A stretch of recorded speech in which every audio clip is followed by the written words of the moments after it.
What a difference a year makes for the S&P 500. In 2009, both November and December proved to be months of gains. But it seems Eurozone debt fears and U.S. economic concerns continue to keep the markets in the red. Well, will 2010 end with a bang or a whimper? Well, joining me now, Dan Genter, CEO and CIO with RNC Genter Capital Management, where he oversees $3.7 billion in assets, and Tim Courtney, he is CIO with Burns Advisory Group. Dan, let me start with you.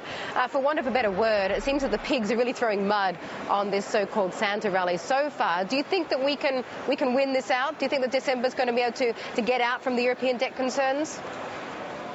Well, Mandy, I think there's so much mud that's being kicked up by the pigs, it pretty well covered the goggles of everybody that's trying to figure this out. So I think it's going to be tough to see new highs as we go into the end of the year. But I think the two things that are going to remain is that earnings are going to continue to be strong well into 2011, up about 10%, puts us at about a very reasonable 13 PE.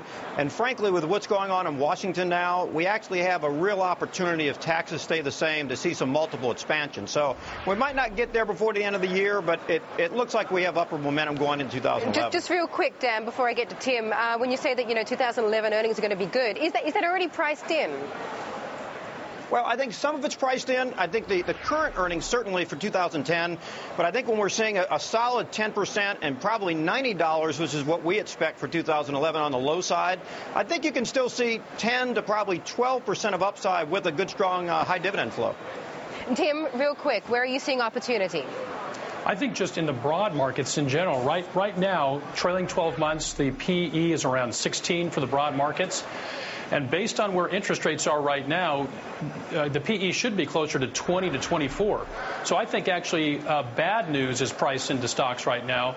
And I think the reason that the market has not gone lower, even though we've received some bad news like some defaults in Europe over the last couple of weeks, is that stocks are priced for fairly bad news. When that bad news doesn't materialize, it's wanting to go higher. So I think the odds are over the next several quarters the market moves forward. That's a good point, Tim. Where would you invest? We like the best smaller and value stocks. Like that was mentioned earlier, small caps have done better in this market recovery since the market bottom in March. And that's typically what you see in market recoveries are small caps doing better. So we like small value the best in both the U.S. and international. But also I think you should have broad market exposure. Okay, Dan and Tim, sorry it's so short, but we've got a really packed show today. Thank you so much for your thoughts.